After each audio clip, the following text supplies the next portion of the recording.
you need someone to well, they already have the Cho, but on top of that, if they can really lock down 2 of these members, right now the Cho can only lock down onto 1, right? With the Franco, you can lock down onto another, and that just gives so much for the Lunox and the Valentina. Yeah. But then, well, no, physical damage is not that bad too. They already have 2 physical damage dealers here.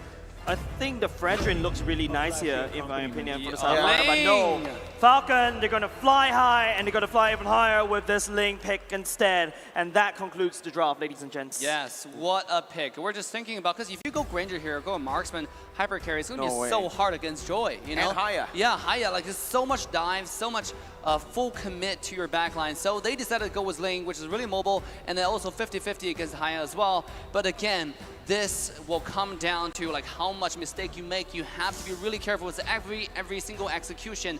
But I do think that Falcon has what it takes to do it. Same as Incendio. The Game 5, who will take it home and who will take it to the next round?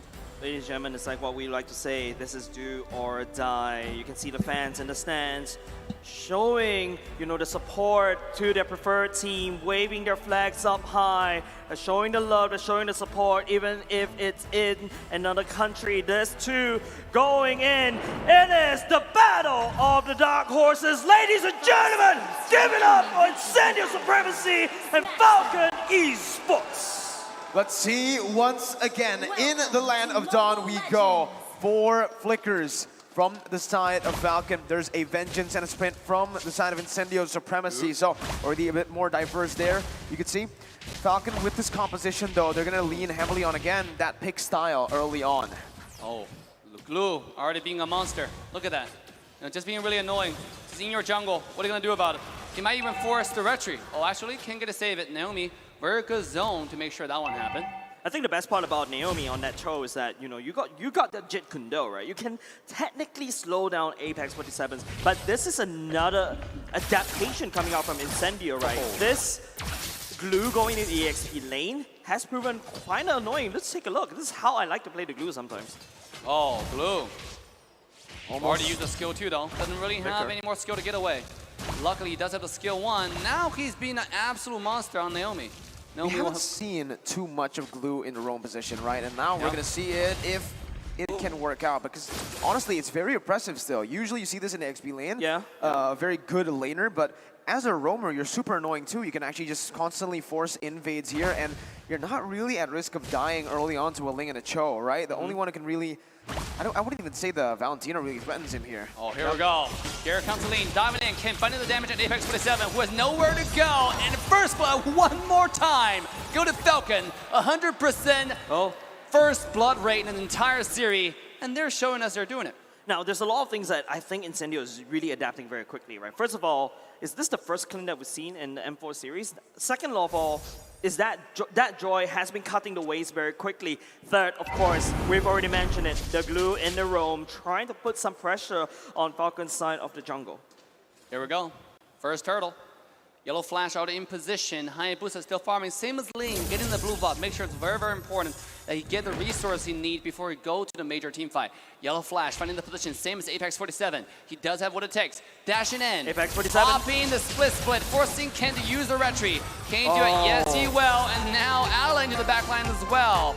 Alien, excuse me, over there finding a lot of damage, forcing Ling away. And now is Tianzi pulling the turtle towards the Incendio's favor and trying to start off the fight. Naomi though finding the engage. He will get a kick. Barbosa popping the black shoes to get himself away. And now both sides back away. Kent does not have the retry. I was going to contest this though. Oh, despite the combo, they're not going to get it. And Incendio walks away with the turtle. Here comes the shadow kill. Finding the damage on Naomi. And beautiful dash to make himself to safety. Again, no commitment from Falcon Esports to really go for that, right? They didn't want to go for a fight too. No retribution. They used a lot of the resource to try to find Rosa there, who was able to escape. Now, it's time to take a look at the items here. In the gold lane, Sunshine has been laning pretty well, right? Already building towards, I guess, the first item, Endless Battle here for himself. And if you see from the Lunox, getting the Clock of Destiny early. Both gold laners doing pretty well for themselves.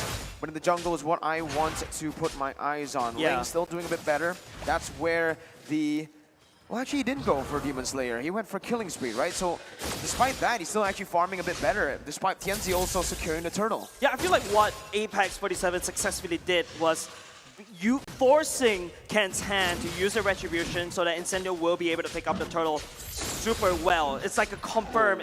There's no reason that TNZ misses that turtle away. So props to Apex 47 and what he's doing. Yeah, he's been an absolute goo monster, man. Like, he just going in, just putting Ken in an awkward position, right? Ken was like, oh, do I use my retry here? Oh, wait a minute. Ken actually got the blue buff. Very well done there.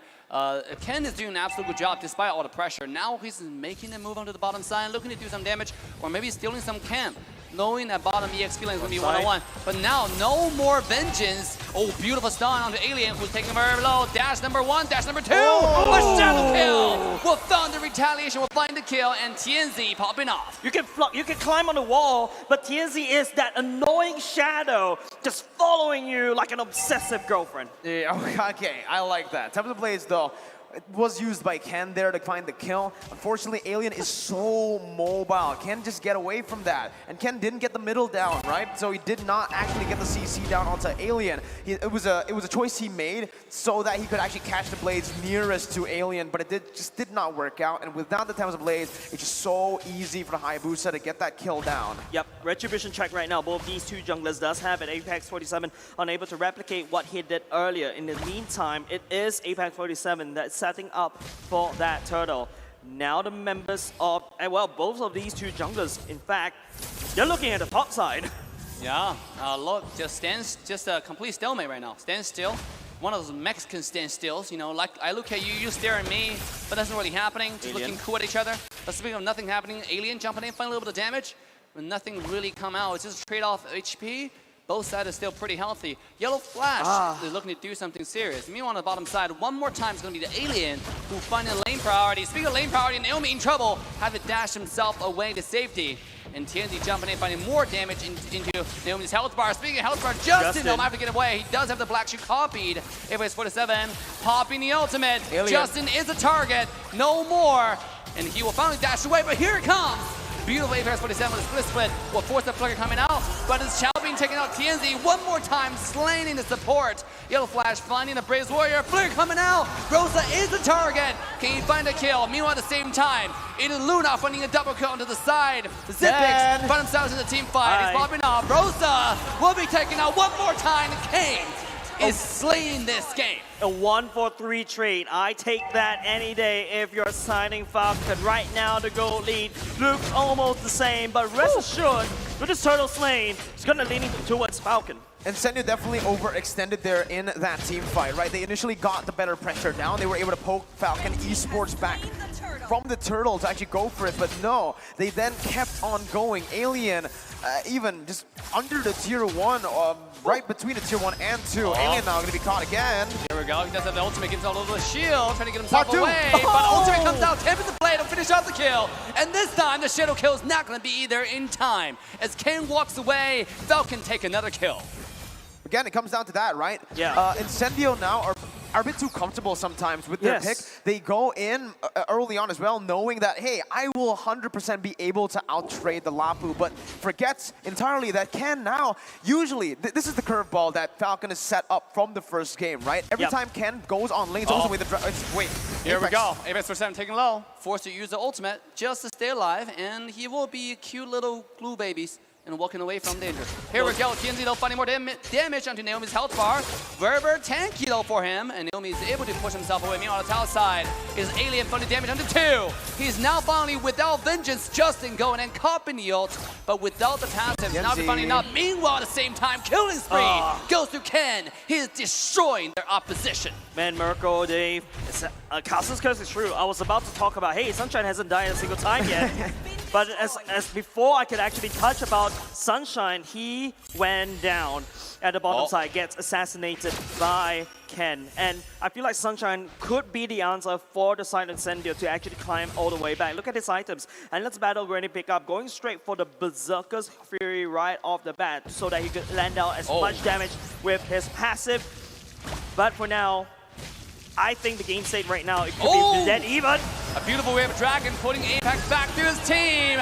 And Naomi will make sure this is Apex 27 finding himself between the black and white screen. Ken coming in, finding kill number 2. Ascension being taken out. Incendio Alien in the front line, but not going to be finding any damage now. Justin with the black shoes will secure a triple kill to Falcon and walking away safely. Falcon is dominating game 5. All right, I can finally get my point out after, what, 5 minutes of constant fights. Yeah. Jeez, all right. The curveball is, Tianzi might actually interrupt me. No, all right. Curveball from Falcon, never mind. Alien! Oh!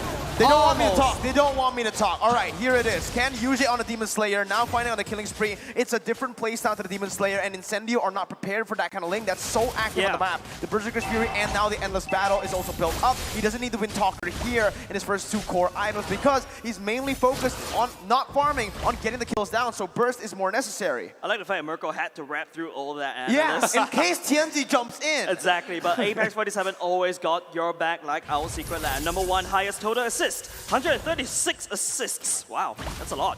Yeah, that is a lot. That is a lot. And now look at Falcon forcing on the tier 1 tower. The minion wave is already dead. Naomi taking a lot of damage right. Hypers are coming in. The shadow kill will make sure he dies. Naomi takes down, goes down. As now Incendio fights back. Laura marching at the bottom lane in the favor of Falcon for now. I think Falcon needs that big mid control. You know this. This is the problem of not drafting a marksman in the gold lane. You don't really have a lot of pushing power. Most of the pushing power is, in fact, in Ken. Take a look. Even though you do have that Lord advantage, Falcon cannot crack that mid lane open. Yeah, bottom tier 2, though, might not have the same fate, same luck. Retribution comes out, Ken takes the red, as bottom tier 2 was slowly but surely falls down just to the minion wave alone. And now without anything to protect the mid tier 1 tower, it seems like that will be Falcon's next move, going to the mid. And with Tianzi so far behind now, he actually has to go for like 2 armor penetration items here, right? You can already see it here. It's the Hunter Strike and the Malefic Roar, despite, again, not a lot of physical defense here being built up. They take the tower. Alien taking low. One more shot will take the kill. Tianzi. Meanwhile, at the same time, Tianzi on the side. Yellow Flash found himself in a little bit of awkward position here, trying to dash himself away. Can he do it? The shadow kill comes out. Might be a little bit too late to issue the ultimate. Oh my God. He dashed away just in time. Apex 47 into the back line. Despite the stun, it's Apex 47 zoning the entire side of Falcon away. And now we'll have to walk away, pop the flicker, just get himself a safety. Look at Alien. No jumping in 1v5. Might be a little bit too ambitious. Ken jumping in, and he will find a kill. It's a 2-0. Falcon takes the fight. Yellow Flash, what an absolute Chad. Low HP, bravest fighter of the minions, gets the HP back, and even stuns too. And not only just that, Incendio, I think there's something wrong with their execution, right? Take a look. It was Tianzi that went in. After that, Apex tried to go in. And then after that, Aliens go in. Sunshine is already dead. There's no point for Incendio to fight. Incendio right now, they just need to buy time. But for who? Time is running out. Time is running out for Incendio, right? For Sunshine, right? You can really just say Sunshine and Rosa. They are going to be the late game carries. But looking at that, Sunshine's so easy to catch again. I mean, for Falcon, right? They have so much dive. Practically every single member here can dive towards Sunshine. And Sunshine's most of the time in the team fights running away instead of dealing damage. Ken also has that BOD, so that's just more kill pressure on towards Sunshine. You know, BOD, big amount of damage going in for the side of Ken. They've already set out for this Lord for now. Incendio, they cannot step into the Lord pit or basically contest this at all. Falcon will take this free Lord, but once again, the weakness of Falcon's draft, yes, I've got a lot of damage, but I don't really have a lot of pushing power. Taking a look at his items once again, there you go. That's a BOD already being built. Look at Clint, already having the Berserker's Fury. Maybe that's enough damage, but Falcon, on the other hand, the bravest warrior coming out in Yellow Flash, is proven very hard to deal with. And not only just that, Justin always have Rosa's ultimate in his back pocket. Oh my God. I hope all of you guys watching live in studio or back at home is entertained, because this is it. This might be the last push of this best out of 5 series. Falcon is looking really good. They're in a really good position. 8,000 gold ahead. Was one push that could push them all the way to the next round of this knockout stage. Or with this one push, this might be Incendio looking to make a comeback. We should all find out as the clock is ticking. I like the response, though, from the Clint right earlier when you saw the item build. Endless Battle Berserker's Fury onto either a Malefic Roar or BOD. Doesn't care about defense anymore because at this point, either 8,000 gold down, he needs to be that hyper carry. He needs to find that space. Even if he goes for defensive items, it's not really going to matter here, right? So the best defense is offense for him. Here we go. Lure finding the charge. Top high ground tower is already going down. Falcon looking to go in here. Mid lane high ground tower. Seems like it's going to be the second tower to fall. As Naomi. now beautiful engage from Naomi one more time. As Rosa will be absolutely obliterated from the map. Alien jumping in, but cannot find any luck or damage into the back line. And now it's the shadow kill from TNZ, finding absolutely no damage at all. And he will have to back away as Falcon now go into the mid high ground tower.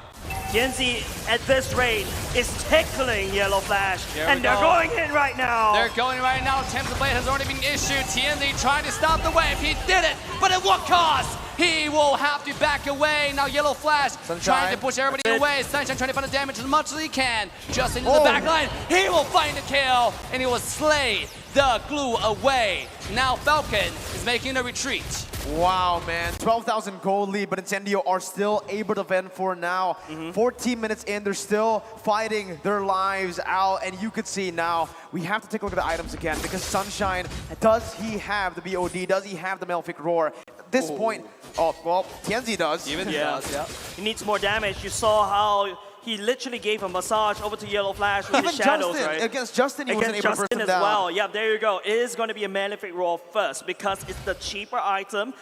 It does armor penetration, but it doesn't give you a lot of numbers. Now there's another Legion Sword going to be built in by the side of this Clin. Definitely going into a BOD, but I feel like at this stage, I may be a nerd, like what LaFell would label, but I would go for more defense at this rate. Defense? No. Honestly, at this point, your back is against the wall. You need to do as much damage as possible. You're so close to your base. Just go for some damage and hope for the best, right? Go guns blazing. You're 13k gold behind. No amount of magic defense is going to stop Xyp9x from, shutting you down. You can one-shot Xyp9x before you get one-shotted. That's the game plan here. Hey, by the way, I just want to say, even though everybody's saying Falcon doesn't have a marksman, but look at how fast Allure just got shredded away, right? Lunox, dude. Lunox, dude. He just jumped in, went into the dark form. Like, next thing you blink your eye, the Lord is gone. This is the reason why, Dave, I wish that the Lunox KO shot actually applies onto the turret. Because you can see how the turret could just melt if that's the case, but unfortunately, it is going to be a Falcon Lord marching in the face of Incendio. Justin looking to the damage. Oh, Naomi coming for the engage and the lean is Ken. Everybody's being pushed away. This is Falcon's Hurricane going through the face of Incendio. Lord being taken away. Beautiful defense so far from AVAX. He finds a glue. Shut down onto Xyp9x. Sunshine. And now Incendio is holding onto the dear life. The minion wave is still alive. Can they do it? Oh, Justin finds the kill. Brutal Chanchin will make sure he stays alive. And ladies and gentlemen, that's it. Falcon will take the series. Man, what a beautiful game number 5.